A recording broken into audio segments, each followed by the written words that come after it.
Welcome to the Jill on Money Call of the Week. We're presented by Marcus by Goldman Sachs. Hey, this is your opportunity to get on the air with us and ask any question that's on your mind. All you have to do is send an email. Ask Jill at JillOnMoney.com.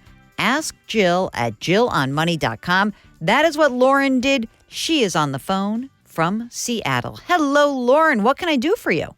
Hi. Well, I have a lot of things I'm kind of thinking about, but my biggest issue is my student loans, like most everybody else my age at this time. Okay. How old are you? I am 27. Okay. Tell us what you got on the student loan front. Okay, so I have it all out right here. I have one that's $40,900, and my interest rate is 8.1%. Eek. And then and then I have other weird ones that are in the Fed loan, and it's 4 loans that equal $13,467. Mm-hmm. And this one's kind of weird. It's like 4 little loans broken up into one. So the range on those interest rates are anywhere from 3.86 to 6.8. Okay, so those are the federal loans. The $41,000 at 8.1, is that a private student loan? Yeah, it's okay. for Smart. Okay, got it. All right. Well, how is it going right now paying for these loans? Are you keeping your head above water? Are you making the minimum payment or a little bit more? Yeah, I guess I would say I'm making pretty much the minimum payment.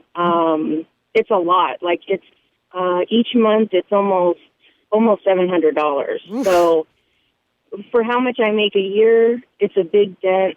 Thankfully, my rent's not horrible because I live with my boyfriend and my parents in kind of like a co-living situation with a basement. So, but that might be changing in a year. So my day-to-day funds are limited for sure because of these. How much do you earn, Lauren? So I make $57,000 a year, but each paycheck I make about $1,400 because I'm putting about $300 per paycheck into a DCP retirement account. Mm-hmm.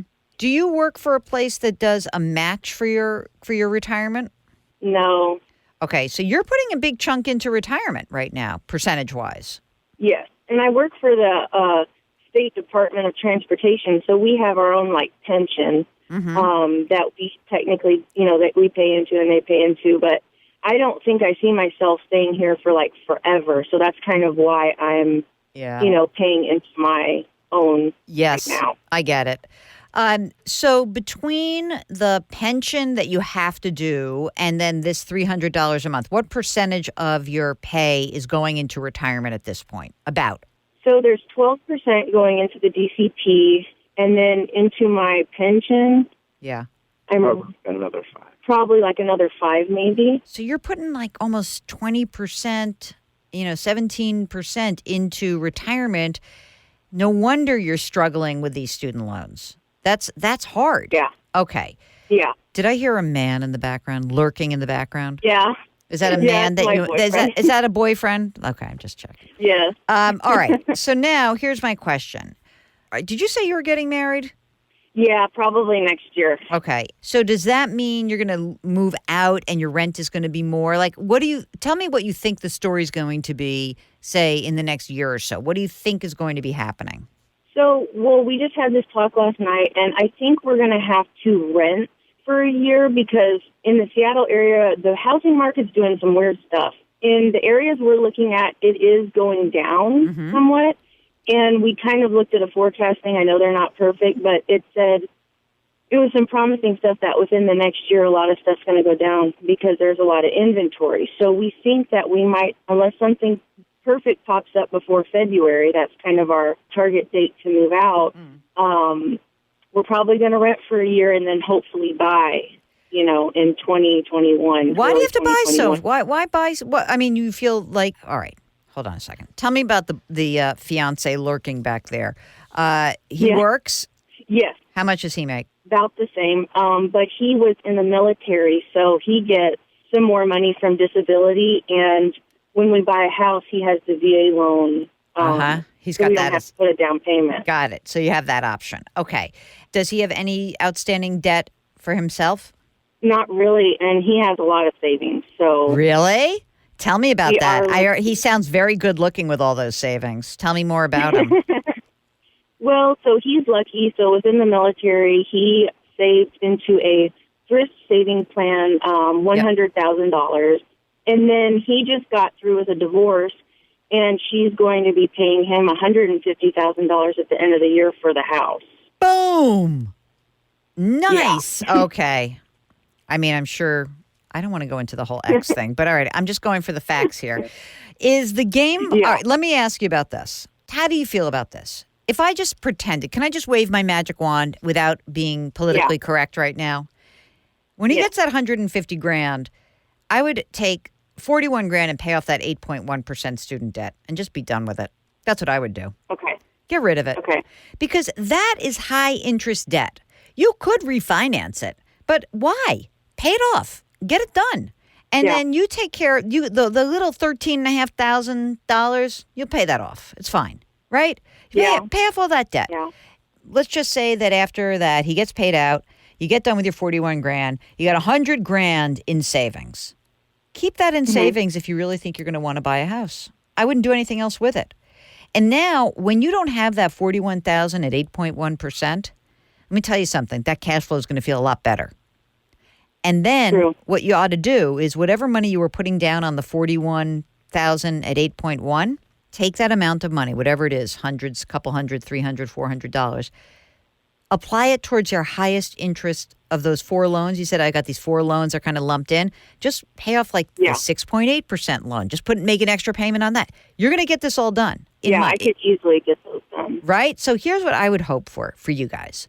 That while you're renting for a year, if you really want to buy in at least have the option to buy in the subsequent year, what I would do is I would work really hard, pay down all that debt. You'll keep building up your retirement account. You'll be in a much better place in 2021 or 2022 to start looking for a house because you're going to feel like, oh, we've got this great cash flow. We're good now. Yeah. So that's what I would do. Yeah. Does he feel good about? But let me ask you something. So Mark is worried because he's like, is he going to have a problem with that? Are you okay with that? Like philosophically, you okay? Like just saying like use part of his 150 grand to pay down that debt. Is he going to be okay with that? I'll put him on the spot. Yeah, I mean, we've kind of talked about it a lot, and I'm okay with it. It's just really smart. Here's why. You know what? When I think about having a loan at 8.1%, when you're paying that loan down, it's as if you've earned an 8.1% rate of return with zero risk.